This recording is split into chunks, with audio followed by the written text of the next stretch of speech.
Bonjour tout le monde, bienvenue au deuxième épisode de l'e-show, un podcast qui a pour but de parler de gens qui ont soit un parcours académique qui est hors du commun et qui ont des sujets intéressants à parler et à partager, ou bien quelqu'un qui a des expériences de vie ou qui a des passions, qui viennent sur cette plateforme pour parler de qu'est-ce qui les intéresse. Donc, je me présente, je suis Liane, votre animatrice de ce podcast, et aujourd'hui, nous avons Aurélie.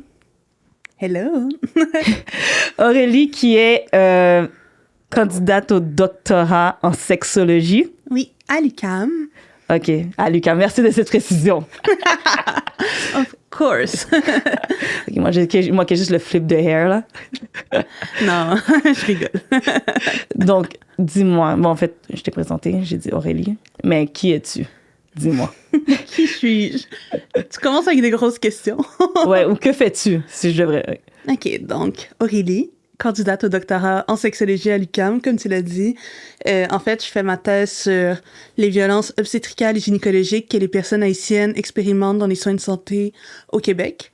Donc, ça, c'est pour ma thèse de doctorat. J'ai fait une maîtrise en santé publique. Moi, je te fais mon parcours académique, là. Ben, vas-y, hein. Et ouais, fait que maîtrise en santé publique, bac en psycho aussi à l'UQAM. Ouais, qui suis-je?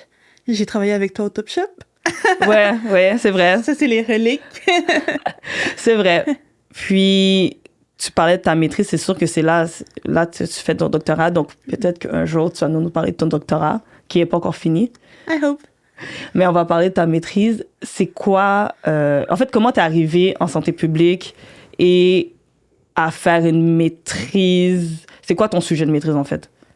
Oh, tu m'as posé tellement de questions. Oui. OK, en fait, la première question, c'est comment t'es arrivée à la maîtrise? Donc, comment je suis arrivée à la maîtrise? Dans le fond, moi, je faisais mon bac en psycho à l'UQAM. Puis, je pensais peut-être faire un doctorat. Finalement, c'est tombé à l'eau, mais comme une semaine avant la date limite pour les admissions. Mm-hmm. Puis, bon, tu connais ma mère, c'est une bonne H. Quand je lui ai dit que c'était un signe du destin pour que j'arrête la vie académique, elle m'a dit « Oh, hell no! » Fait que moi, je savais que ce que je voulais faire en psycho, c'était de la psychologie communautaire. Et il y a des similitudes avec la santé publique. J'avais une amie à moi aussi, à ce moment-là, qui faisait sa maîtrise en santé publique. Puis je voyais que j'avais des affinités avec ce qu'elle apprenait dans ses cours, que, je sais pas, je trouvais ça intéressant. Donc, je me suis inscrite, mais moi, l'optique, tu vois, la même journée que je me suis inscrite à la maîtrise en santé publique, aux admissions, je me suis aussi acheté un billet d'avion, aller simple, pour aller à Paris. Mais bon, un mois plus tard, c'était la COVID, donc j'ai pas eu le choix. Quand septembre est arrivé, ben, je suis rentrée à la maîtrise et voilà, c'est ce qui m'a amenée là. Puis, t'as parlé de psychologie communautaire. Qu'est-ce que c'est? La psychologie communautaire. Comment, ça fait tellement longtemps que j'ai pas vu mes notions de psycho, mais en fait, une psychologie, moi, de ce que je sais, c'est vraiment plus axé sur les services de santé et de services sociaux. Donc, exemple, moi, quand j'étais en psychologie communautaire, j'avais fait un projet qui visait à documenter c'est quoi les services qui sont offerts quand on atteint la majorité en quittant les centres de jeunesse. Oh. Puis, donc, tu sais, si ça peut donner un petit exemple, tu sais, c'est vraiment plus axé sur les gens, sur des services qui sont offerts aux gens aussi. Mais bon, prenez-moi pas ce que je dis pour du cash, là, allez vérifier parce que je pense que c'est beaucoup plus large que tout ce que je viens d'expliquer. OK, fait que c'est pas nécessairement l'individu, on va dire, c'est plus... éventuellement, ça touche l'individu, mais peut-être c'est plus une globalité. Ben ouais, l'individu à travers... la communauté, je sais pas comment dire. OK. Mais comme je te dis, c'est tellement loin. On dirait que j'ai vécu 10 vies depuis, donc... On a tous vécu 10 vies. À cause de la COVID, on a tous vécu 10 vies. Honnêtement, je pense que tout ce qui s'est passé avant la COVID, je l'ai effacé. C'est plus dans ma tête. C'est comme si, genre, out of sight, out of mind. Je comprends. Je pense qu'on a tous le même truc. Donc, t'as fait des études de psycho. Ouais. Après, t'es arrivé en santé publique. Ouais. Pour ceux qui savent pas c'est quoi, est-ce que tu peux dire c'est quoi la santé publique? Parce que je pense que les gens, non, mais aussi les gens doivent se dire santé publique, on a entendu ça avec la COVID. Tu sais, mais c'est pas seulement ça. C'est pas seulement la COVID qui la santé publique. Donc, est-ce que tu peux nous dire c'est quoi la santé publique? Ou c'est quoi la santé publique pour toi? Exact. Parce que la santé publique, c'est hyper large. Donc, moi, je faisais santé publique, mais option recherche. Mais tu vois, mon amie, elle faisait santé publique, option santé mondiale. Je pense qu'il y a aussi santé publique qui est plus axée sur des services de gestion, de gestion des services de santé. Donc, ça peut prendre vraiment plusieurs formes. C'est hyper large. Mais pour moi, la santé publique, c'était surtout je me suis centrée sur toutes les questions qui avaient en lien la santé des femmes, l'autonomisation des femmes aussi. Quand je dis femmes, j'inclus aussi toutes femmes et personnes, bon, non-binaires, trans, etc. Puis pour moi, c'est ça. C'était vraiment important de me centrer sur des gens ou des perspectives qui me ressemblaient. Donc, pour moi, santé publique, c'est important que je fasse mon mémoire sur des populations noires, racisées. Il y a beaucoup d'options aussi en santé publique. Exemple, moi, ma directrice était plus axée en santé mondiale. Donc, c'est sûr que, bon, ça t'amène à l'extérieur du Québec. Moi, ça m'a amené à documenter des réalités qui se passent, bon, en Afrique. Mais... donc, c'est ça, ça peut être très large. Pour moi, la santé publique, c'est surtout aussi de réfléchir à comment on peut améliorer, en fait, des réalités, mais vraiment en se basant sur les besoins des personnes. Donc, par exemple, pour mon mémoire, mon mémoire, c'était sur la santé psychosociale des femmes victimes de violences sexuelles. Donc, je dis victime, mais on peut aussi dire survivante de violences sexuelles, en fait. Puis ça, je documentais cette réalité, mais sur le continent africain. Donc, à travers ce mémoire, c'est vraiment aussi d'aller faire des recommandations dans une perspective de santé publique où est-ce que tu peux aller aider la population, mais vraiment basé sur c'est quoi leurs besoins. Donc, c'est quoi leur état de santé psychosocial et aller cibler spécifiquement des recommandations qui viendraient vraiment améliorer. Bon, c'est ça. OK. Donc, maintenant qu'on a couvert un peu ton parcours académique, on va rentrer dans le truc le plus intéressant, ta maîtrise. Je l'ai lu. Tu l'as lu? Je l'ai lu. J'ai lu les résultats. Ah, c'est ça. Je savais que tu n'avais pas lu au complet. Non, je peux pas lire. J'ai lu les résultats. Genre, c'était ce qui importait le plus, n'est-ce pas? Donc, il y a des concepts, on va dire, dans ta maîtrise. Premièrement, donne-nous le contexte de on va dire, on parlait de, tu l'as fait en Afrique. Est-ce qu'il y avait une région en particulier où c'était, on va dire, on prenait, on va dire, l'Afrique du Nord, l'Afrique noire, et tu prenais des échantillons où c'était vraiment plus basé sur l'Afrique noire? Mais en fait, moi, comment ça s'est décidé? Ma directrice de recherche, elle était vraiment basée en RDC. Donc, elle est affiliée à ICAR. ICAR, c'est un groupe de recherche qui est affilié à la fondation du docteur Mukwege, donc au Congo. Et donc, au début, j'étais censée aller en République démocratique du Congo, à Bukavu, pour aller à la fondation Panzi et collecter mes données à travers cette fondation. Cependant, bon, c'était la COVID, c'était hyper compliqué de voyager, même si on était rendu en 2021, 2022. Donc, à la dernière minute, j'ai dû faire fi de ces plans, donc canceller ces plans. Puis, finalement, j'ai décidé de faire une revue systématique de la littérature disponible sur le sujet. Ce qu'il faut savoir, c'est qu'il y a énormément d'études qui sont faites sur les femmes qui survivent à des violences sexuelles en RDC. La RDC est surétudiée, puis c'est pas une mauvaise chose, c'est juste qu'il y en a beaucoup plus qu'ailleurs. Donc, si tu me demandes si ça a ciblé une région, c'est sûr que j'ai pas le choix de dire que dans mon mémoire, il y a une surreprésentation de la RDC, mais c'était censé couvrir toute l'Afrique. Autant l'Afrique du Nord que l'Afrique de l'Est, Ouest. Donc, voilà. Et j'ai pas eu de pays d'Afrique du Nord, si je me trompe pas. Okay. Puis, c'est ça, ça fait partie des limites de l'étude, c'est que t'as beau écrire Afrique, t'as beau mettre tous les pays de l'Afrique dans tes critères de recherche, les bases de données sont souvent des bases de données qui sont faites basées sur l'Ouest, et l'Ouest, ben, ont des affinités, des affiliations coloniales, je devrais dire aussi, avec certains pays.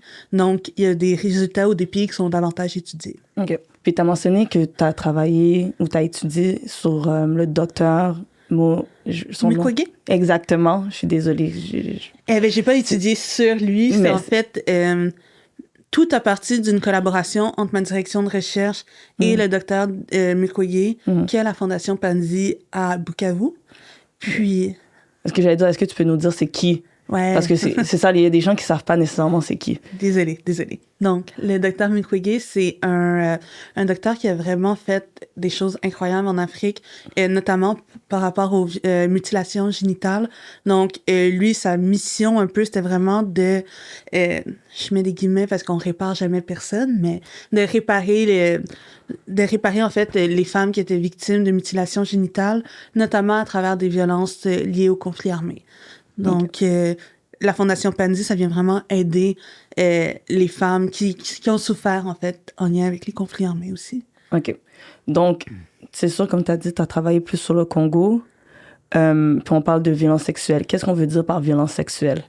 Donc, quand je parle de violence sexuelle, je parle de tout acte sexuel commis qui n'est pas consenti. Donc, ça va autant des touchés non consentis, humiliation, trafic sexuel, ça peut être des agressions commises par des individus, mais aussi par des groupes. Donc, vraiment, j'ai lu sur toutes sortes d'horreurs, puis ouais. Puis c'est autant que des violences sexuelles commises par des personnes, dans le fond, des personnes des forces armées, ou des fois, à cause du contexte de conflit armé, des civils vont aussi commettre des violences sexuelles. Donc, voilà. OK. Puis lorsqu'on parle dans ce contexte-là, c'est un conflit dans un contexte de conflit armé, pardon. Est-ce que dans tes études, on a vu le pourquoi? Ça a l'air un peu... Je me sens un peu bête de poser cette question-là. Il n'y a pas de question bête. Est-ce qu'on a vu le pourquoi, on va dire, les femmes sont attaquées? Est-ce qu'on sait... Est-ce qu'il y a on a eu l'accès à la psychologie qui est derrière ça? Ou est-ce que tu as vu le pourquoi du comment? Parce qu'on s'entend que des fois, c'est des trucs d'hommes, là. Ben, ça a été extrêmement documenté. Moi, je déteste un peu cette philosophie comme quoi c'est un truc d'homme, justement. Non, mais les guerres, pour moi, les guerres, ils disent que c'est un truc d'homme, genre. Ouais, non, je comprends ce que tu veux dire. Mais ce que je voulais dire, c'est qu'il y a beaucoup d'études qui disaient comme si les hommes attaquent parce que c'est biologique. Comme si c'est plus fort qu'eux, ils ont des besoins à assouvir. Bullshit. Je suis désolée, là, pardonnez mon anglais, mais non, tu sais, personne a des pulsions d'agresser quelqu'un sexuellement. Ça se fait pas. C'est jamais correct. Mais en fait, moi, ce que je pense, ça vient vraiment de valeurs hégémoniques, donc des valeurs qui viennent mettre la masculinité, souvent toxique, au-dessus de tout. Donc, l'homme fort, l'homme qui conquiert, l'homme qui domine. Donc, tu sais, c'est des valeurs qui sont vraiment présentes dans des contextes militarisés. Donc, tu sais, tu vas être le bon soldat qui est vraiment puissant. Puis pour montrer, en fait, que tu prends possession d'un village, ça se passe vraiment par une destruction humaine. Puis, la destruction humaine, en fait, ben, ça passe souvent, malheureusement, par le corps des femmes. Donc, quand tu possèdes le corps des femmes, souvent, qu'est-ce qui est documenté, c'est que tu possèdes un peu le cœur et l'essence d'un village, parce que le village arrête de fonctionner quand les femmes arrêtent de fonctionner aussi. Donc, c'est vraiment vu comme des violences sexuelles utilisées comme des tactiques de guerre. Okay. Donc, pour montrer un peu la dominance, puis bon, vraiment venir assaillir une population. OK. Et en faisant ces actes-là, on va dire, c'est sûr qu'il y a des femmes, tu sais, c'est les femmes qui subissent ces conséquences-là. Et naturellement que dans un viol ou peu importe quel acte sexuel qui est non consenti, il y a des séquelles parfois physiques, mais au niveau du mental, comment on a vu dans ta recherche, comment on a vu comment ça s'est vu mentalement ou comment ces femmes-là ont extériorisé, on va dire, ce mal-là? Ouais, ben...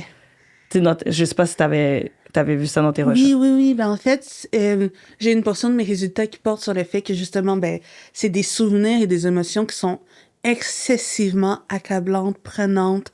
Donc, les femmes, puis ma recherche est principalement portée sur les femmes, mais je tiens à mentionner que c'est aussi des violences sexuelles qui sont commises sur des adolescents et des adolescentes, sur d'autres hommes aussi, mais c'est juste, les femmes sont les plus touchées par ces violences sexuelles. Mais les femmes rapportent avoir des états qui se rapportent à l'état de stress post-traumatique, donc avoir des cauchemars, des souvenirs, là, des flashbacks, avoir de l'hypervigilance, tu sais, de vraiment avoir des troubles cognitifs suite aux violences vécues. Mais il y a aussi tout le fait que ça crée des émotions qui sont liées comme à la tristesse, à la colère, à la peur, un manque de confiance. Donc, c'est vraiment des séquelles surtout à l'étape psychologique, sont très, très, très importantes.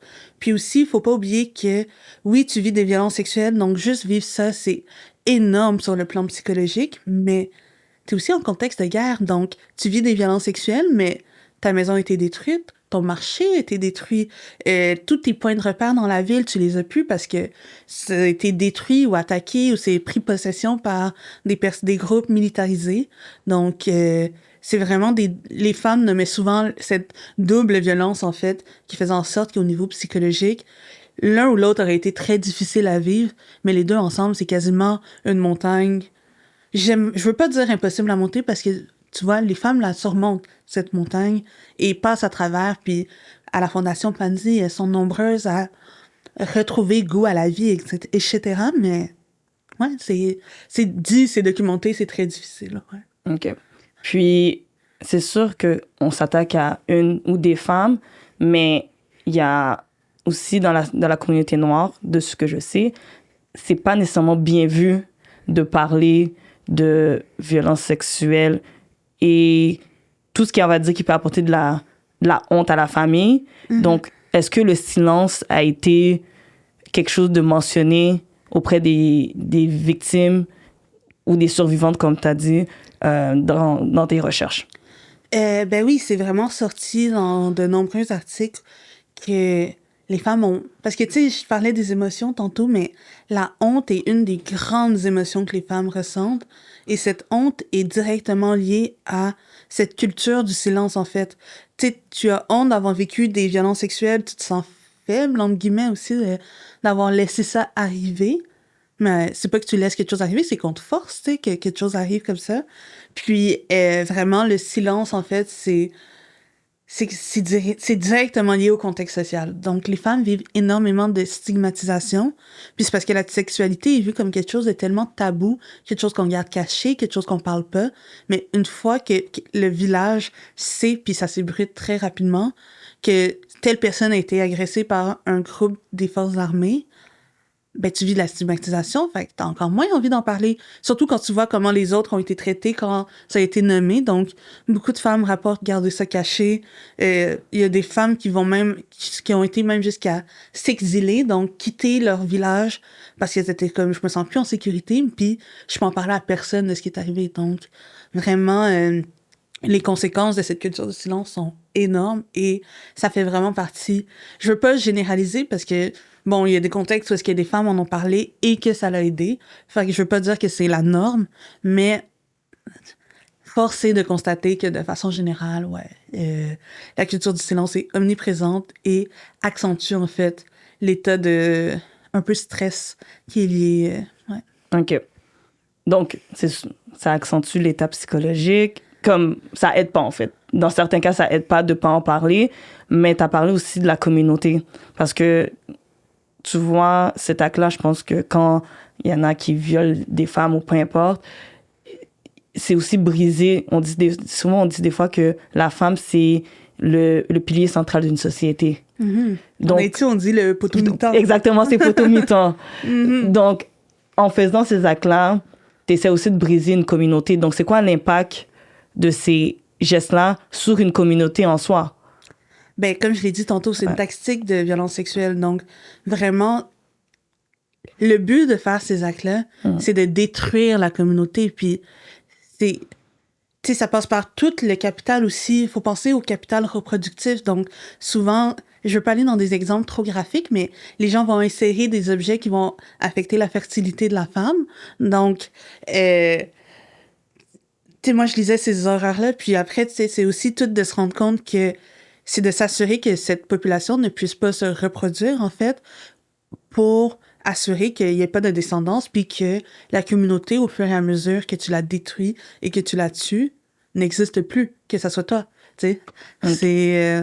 C'est vraiment un acte qui vient vraiment affecter les communautés, mais au plus profond, tu sais. OK. Puis, là, tu parlais de l'ONG ou l'organisme qui prenait en charge ces femmes-là. La Fondation Pansy, oui. La Fondation Pansy. Ils les prennent en charge, on va dire, dès qu'ils viennent. C'est quoi, en fait, leur travail?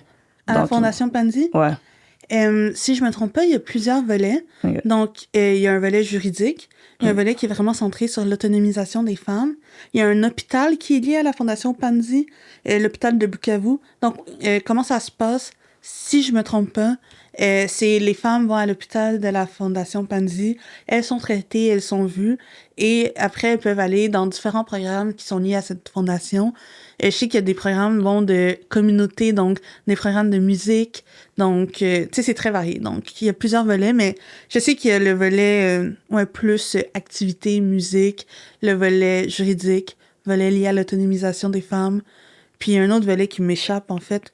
Mais je pense que c'est un volet peut-être plus éducatif. Ça Ok. serait à vérifier. OK, ça serait plus comme réinsertion sociale, si on veut, entre guillemets.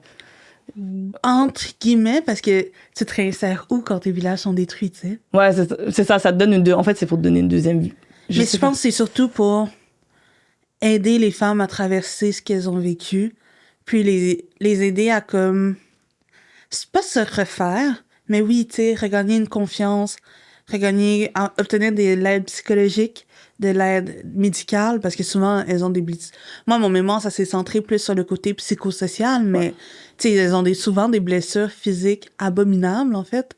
Donc, tu sais, c'est vraiment pour les aider à redevenir entières. Puis, bon, après...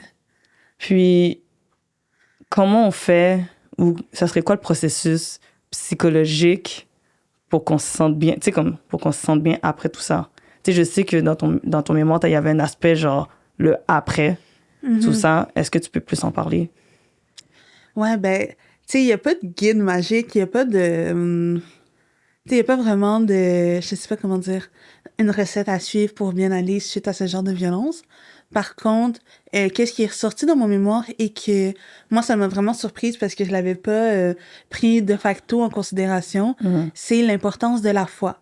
Donc, beaucoup de personnes ont rapporté avoir passé au travers ou avoir survécu, en fait, à ces violences à cause de leur foi, à cause du bon Dieu, à cause que des prières qu'elles ont fait. Donc, elles ont vraiment trouvé comme un refuge, en fait, dans leur croyance, dans leur foi, qui a fait en sorte que ça les a vraiment aidées à surmonter certains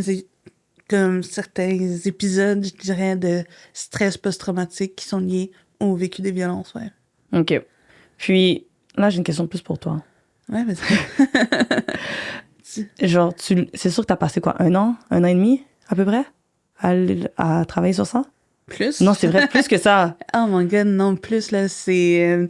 je pense que ça m'a pris 2 ans et demi. OK. T'as fait 2 ans et demi à travailler puis à lire sur ça. C'est pas un sujet qui est rose. Mentalement, est-ce que ça t'a affecté? Ouais, 100%. 100%. J'ai fait des cauchemars. Pour de vrai, les horreurs que j'ai lues dans les articles, des fois, je devais arrêter. J'ai pleuré en lisant des articles. Non, c'est vraiment venu me chercher. C'était vraiment difficile. Des fois, je prenais des semaines. Ben, pas des semaines parce que je pouvais pas, mais ça m'est vraiment arrivé. Comme surtout quand j'étais dans la période de codification. Donc, il fallait que je lise tous les articles. Des fois, c'était trop. Je prenais quelques jours. J'ouvrais pas mon ordinateur. Des fois, limite, là, j'ouvrais même pas mon cell parce que j'étais comme, I just need to recover from what I've just read. Non, tu sais, je suis pas une roche, là, je suis une éponge. Donc, ce que je lis, je l'absorbe. Mais c'est crève-cœur, là, c'est vraiment... Non, ça a été très difficile, comme... Puis ça m'a vraiment, affecté aussi. Puis, est-ce que t'as eu la chance de rencontrer certaines d'entre elles, on va dire, via comme vidéoconférence? Non, parce que dans le fond, c'était vraiment... J'aurais pas pu sans certificat éthique. Okay. Puis j'ai dû modifier mon certificat éthique quand j'ai décidé de plus aller à Bukavu.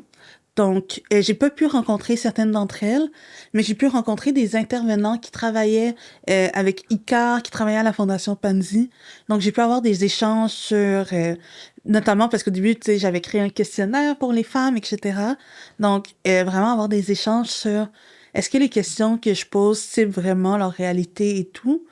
Donc, j'ai pu m'ajuster à ce niveau-là. Mais non, j'ai pas eu l'opportunité de parler avec quelqu'un. OK, puis là, t'as parlé d'un questionnaire, t'as créé... Le questionnaire, c'était sur quoi, en fait? Oh mon Dieu, ça fait longtemps. Puis, en fait, je l'ai même pas utilisé, mais c'était un questionnaire qui visait à documenter un peu toute leur expérience. Au début, moi, ce que je voulais surtout documenter, c'était tout le parcours de réparation juridique. Donc, une une fois que tu as vécu des violences, exemple, tu passes à travers les services juridiques de la Fondation Panzi, qui est beaucoup axé aussi sur des questions de justice transformative. Je voulais voir un peu, est-ce que les femmes utilisaient cette forme de justice? Parce qu'en fait, ce qu'il faut savoir, c'est que le système de justice, surtout au Congo, tu peux violer en toute impunité. Ça veut dire qu'il n'y a pas de conséquences vraiment. Il n'y a pas de jurisprudence qui démontre que des gens qui ont commis des crimes de guerre, comme des violences sexuelles, sont condamnés ou ont des sentences ou des conséquences.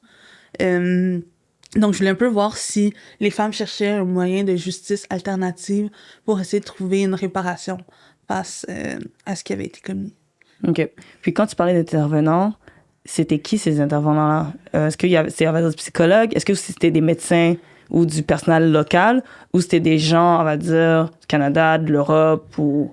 C'était pas des gens de l'international, c'était vraiment des gens qui venaient de Bukavu. Par contre, c'était pas des médecins. Il y en avait un c'était un étudiant qui venait de finir sa maîtrise et qui avait décidé de travailler à la Fondation Panzi, notamment à ICAR, le centre de recherche. Puis, il y en avait un autre, c'est plus un employé, je te dirais, mais qui venait de là-bas, ouais. OK, c'est bon. Fait que c'était plus... Parce que des fois, quand on parle de ce genre de truc-là, surtout quand tu as dit qu'il y a de la surrecherche, des fois, avec le contexte à l'international, puis des fois, avec le développement international, les gens voient une opportunité d'y aller. Et puis, il y a... En tout cas, tu vois, il y a d'autres situations politiques qui viennent avec ça. Fait que c'est pour ça que je me suis posé la question. Moi, je l'ai pas vu à ce niveau-là, ce genre de situation politique. Par contre, c'est sûr que en regardant la provenance des articles qui sont faits et qui étudient le Congo,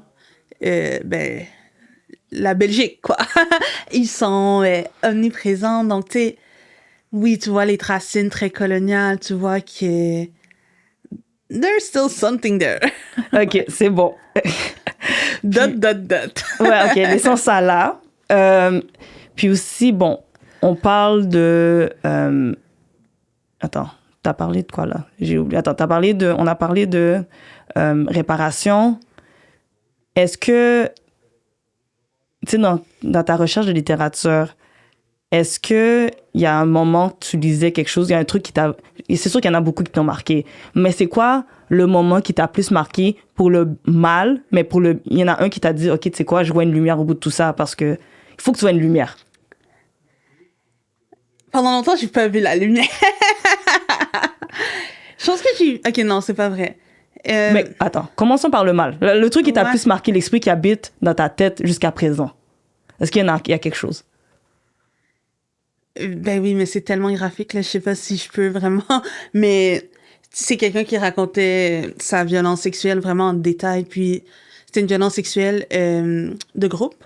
Okay. Donc, comme un groupe militaire qui est arrivé et qui a commis des violences sexuelles sur la personne, mais aussi qu'il y avait son enfant qui était juste à côté et qu'ils avaient attaché l'enfant pour que l'enfant voit sa mère vivre les violences sexuelles et ils ont tué le mari. Donc, on dirait que c'était tout un contexte où est-ce que j'avais trouvé ça non seulement violent, mais aussi the way my heart comme ache for the kid, genre non, c'était vraiment difficile. Mais c'est tellement barbare. Mais ça, c'est une histoire parmi tant d'autres. Et ouais, c'était... Ouais, non.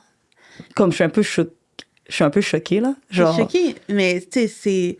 Les violences sexuelles comme stratégie de guerre, c'est omniprésent. Il y a des études qui sortent en ce moment qui disent que ça se passe en Ukraine, ça se passe en Palestine. Tous les conflits armés de l'époque contemporaine s'accompagnent énormément de violences sexuelles et c'est documenté et c'est su que ça arrive. J'ai une bonne question pour toi. Oh, let's go! Est-ce que tu penses que c'est un peu mis en silence, ces violences sexuelles-là, dans les conflits armés? Parce que là, on parle, on va dire, de l'Ukraine, on a parlé, tu sais, peu importe où sur la Terre, il y a des conflits armés.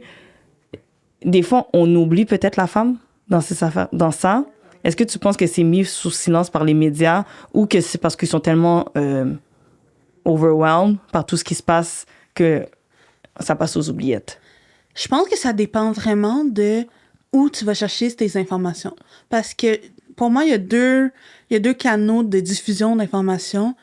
J'ai pas vu, et bon, j'écoute peut-être un peu moins la télé, mais j'ai pas vu sur TVA Nouvelles, RDI, Radio-Canada, name it. J'ai pas l'impression qu'on en parle vraiment.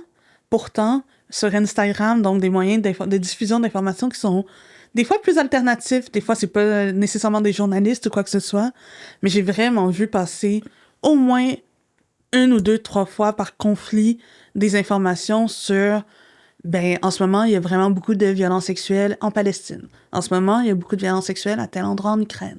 Donc, des fois, j'ai vu des publications, mais vraiment sur les réseaux sociaux. Puis, bon, je dois dire, moi, je suis certains groupes ou certains comptes qui partagent ce genre de contenu. Donc, je pense pas que c'est accessible nécessairement pour tout le monde. Okay. Mais, donc, tu sais, je pense que oui, il doit y avoir d'une certaine façon un certain silence par rapport à ça, du moins sur les chaînes mainstream, comme on pourrait dire. Ouais. OK. Puis, maintenant que, tu sais, on va dire, tu m'as mis la réalité en face. Ah, I showed you. Tu m'as dit, ouais, ça existe. Parce que, tu sais, c'est comme je t'avais dit tout à l'heure, c'est pas nécessairement, on n'en parle pas, ou on en parle moins, parce que je pense que le nerf de la guerre, des fois, c'est plus l'argent. Les ressources naturelles aussi. Exactement. Ouais. Puis, on oublie la femme. Est-ce que...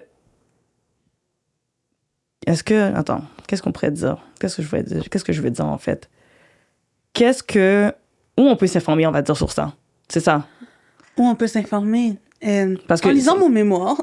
C'est ça que j'allais dire, genre, ton mémoire est combien de pages? Genre 91 pages? Il y a 200 pages. OK, c'est ça. Ouais. Ouais. Non, c'est dense.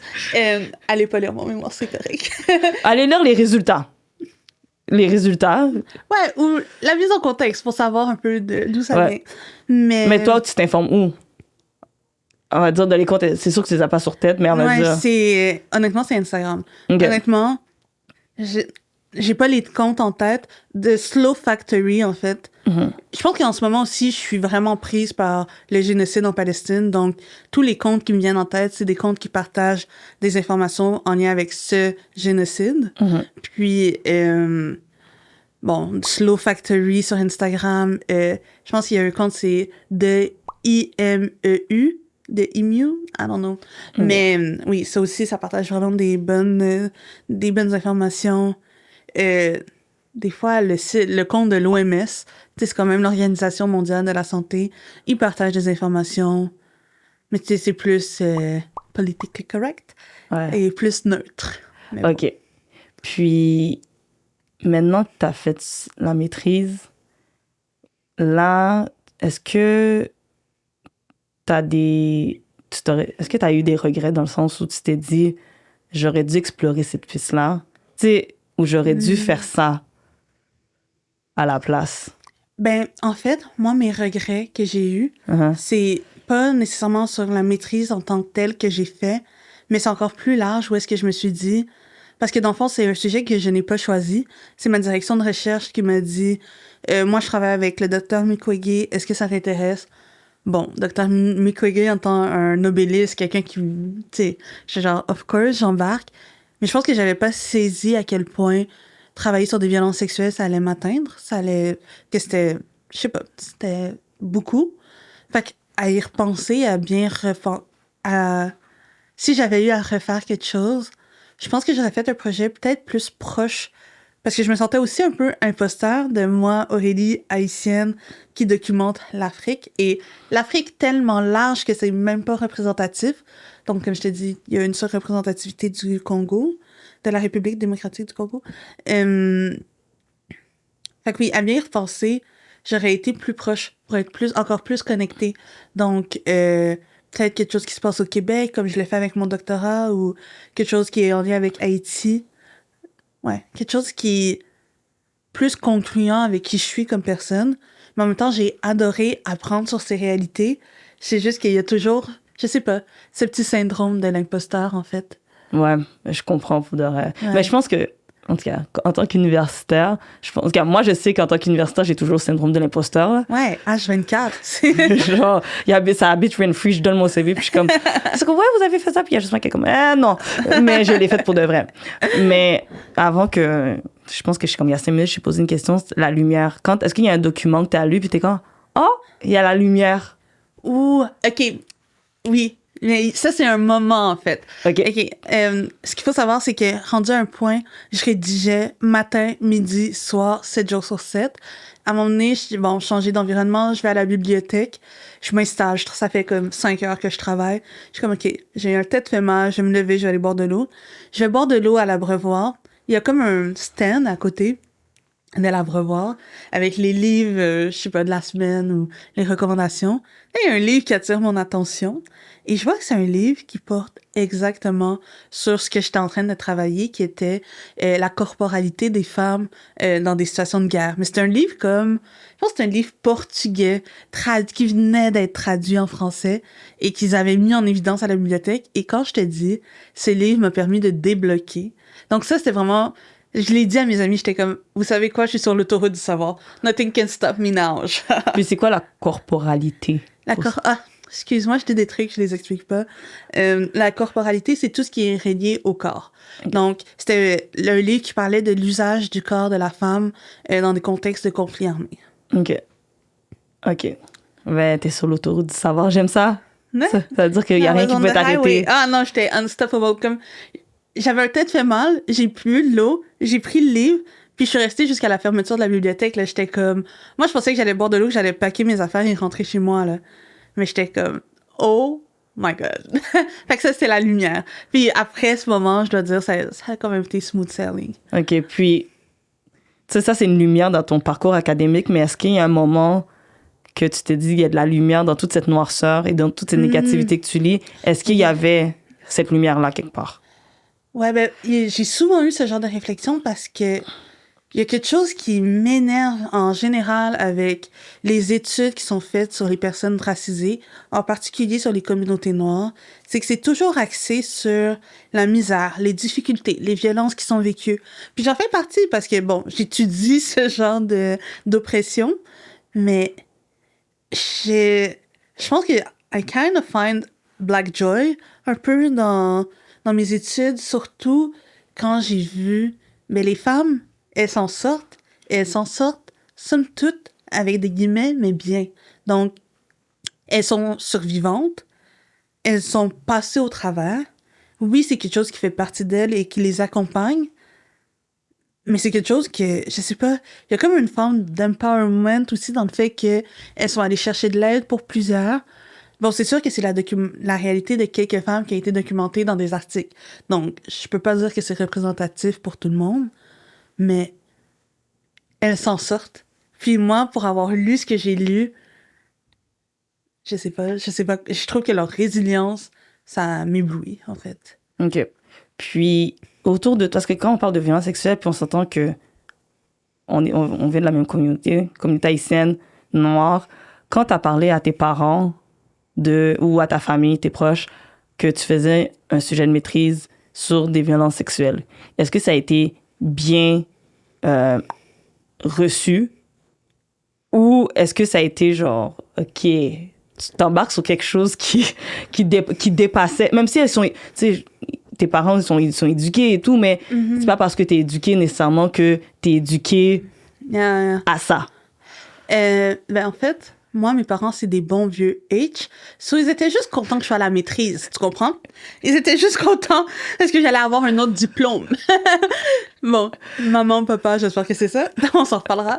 Mais, tu sais, j'ai vraiment eu l'impression qu'au-delà de mon sujet, ils étaient plus contents que je fasse des études supérieures, en fait. OK. Puis, on en a parlé, je pense. Ouais, on en a parlé quand même quelques fois aussi de ce que je lisais, de ce que j'apprenais ou de... Puis je pense qu'ils trouvaient ça super intéressant.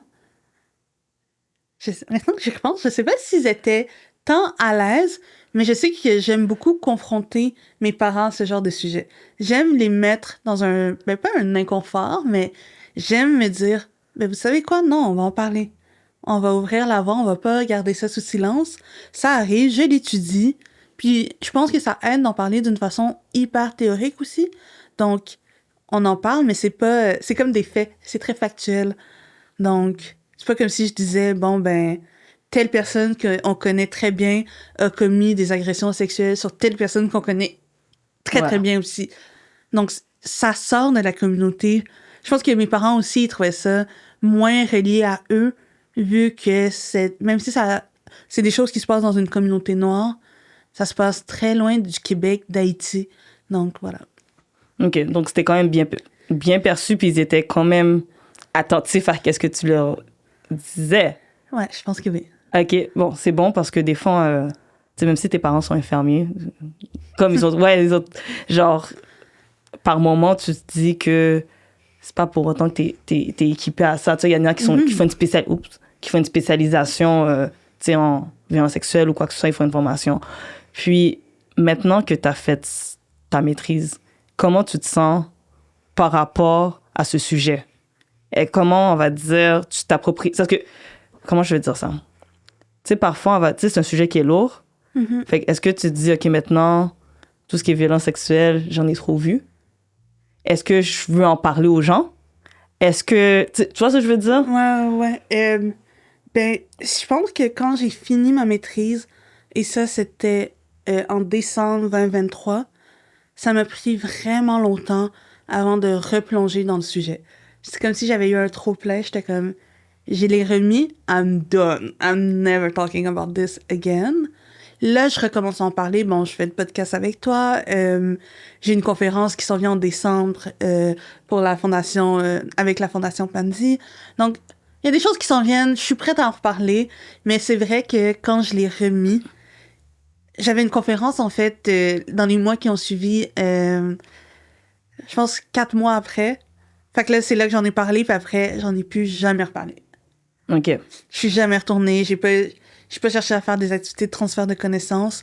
Je pense que ça m'a pris tellement beaucoup de moi-même faire cette maîtrise que après j'étais brûlée. J'étais comme, non, j'y retouche plus. Mais en fonction de parler des violences sexuelles dans ma vie en général, non, ça ne m'arrête pas. Surtout que, bon, le contexte géopolitique dans lequel on se situe en ce moment, ben, ça se passe, tu sais. Donc, je vois des liens, je vois des trucs qui sortent, et ouais, j'en parle. OK. Puis, tu parles de, tu sais, conférences, activités, transfert de connaissances. Explique-nous c'est quoi. Parce que toi, tu parles ton jargon universitaire. Oh, man, sorry. Oh. Fait que, dis-nous, c'est quoi les activités de transfert de connaissances? OK, ben, j'ai eu une conférence, c'était... Ah, je me souviens même plus c'était quoi. C'était une conférence en santé publique. Okay. Ça, c'était à Rome. Donc, j'ai été présenter mes résultats. Dans le fond, j'avais fait une affiche pour présenter quelques-uns de mes résultats à cette conférence de santé publique. La conférence qui s'en vient en décembre, c'est à Montréal. Puis, je me souviens même plus de quel aspect, mais j'ai ciblé un aspect en particulier. Je pense que je voulais parler peut-être vraiment des souvenirs accablants et vraiment du côté plus psychologique lié aux violences sexuelles et au fait de les surmonter. Donc voilà, c'est ça. Et des activités de transfert de connaissances, en fait, c'est que je me dis, j'aurais pu faire des webinaires ou je sais pas, j'aurais pu faire des formations ou comme offrir... tu sais, j'ai l'impression que c'est tellement riche, il y a tellement de choses à faire. Quand je faisais mon mémoire, j'avais tellement d'idées, je me disais, j'ai préparé des présentations PowerPoint que je vais envoyer à la Fondation Pansy. Je vais créer des pamphlets qu'on va donner aux organismes auxquels la Fondation Pansy fait affaire. J'avais tellement d'idées, mais en fait, c'est toujours tellement de travail, et c'est du travail qui est bénévole souvent.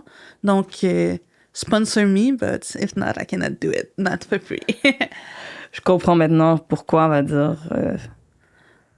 c'est pas que ça... Je pense que ça t'a ralenti, peut-être. On va dire... Ben, tu sais, je pense que tu t'es juste ralenti aussi, t'as tellement de projets. Puis tu fais ton doctorat. Exact. J'ai aussi commencé mon doctorat pendant que je finissais ma maîtrise. Donc, pendant une session, je finissais ma rédaction, mais j'avais aussi des cours de doctorat.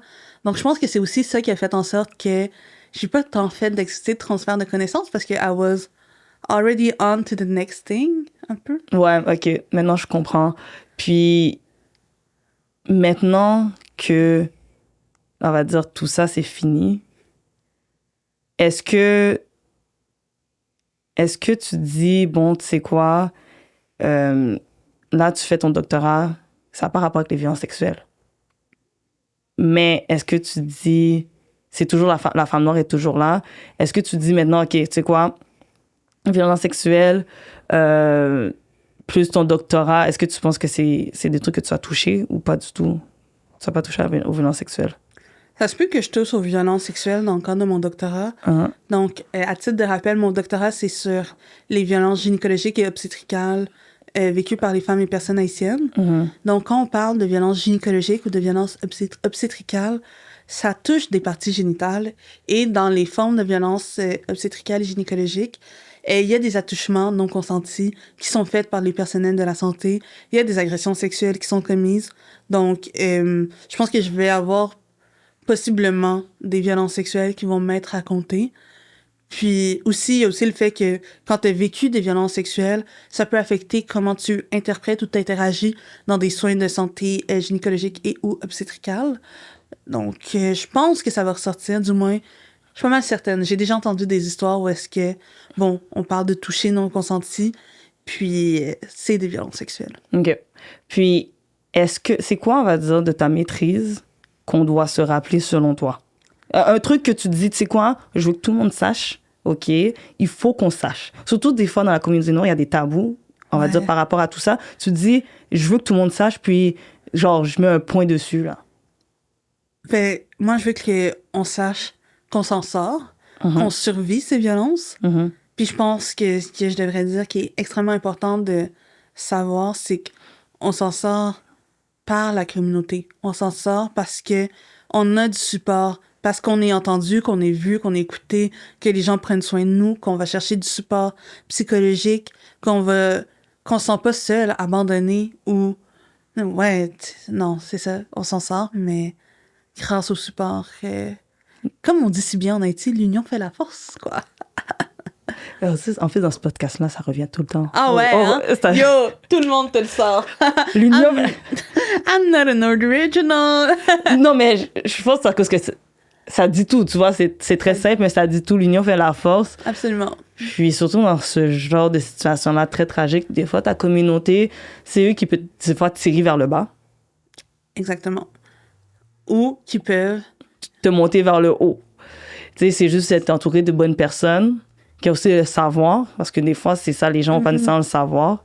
Fait que c'est aller chercher les bonnes personnes. Puis aussi de déconstruire, en fait, le tabou.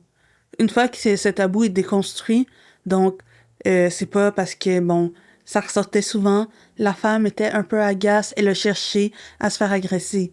Non, personne cherche à se faire agresser. C'est des gens qui commettent ces violences sur d'autres personnes. Donc... Ça va être bien été dit, ça. J'aime ça. Puis là, on arrive vers la fin. OK. Ouais.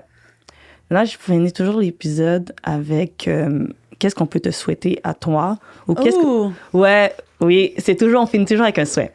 Okay. Qu'est-ce que je peux te souhaiter ou qu'est-ce qu'on peut te souhaiter ou qu'est-ce qu'on peut te souhaiter, on va dire aux gens au Congo que tu as étudié, tu as quand même étudié leur phénomène social, psychosocial.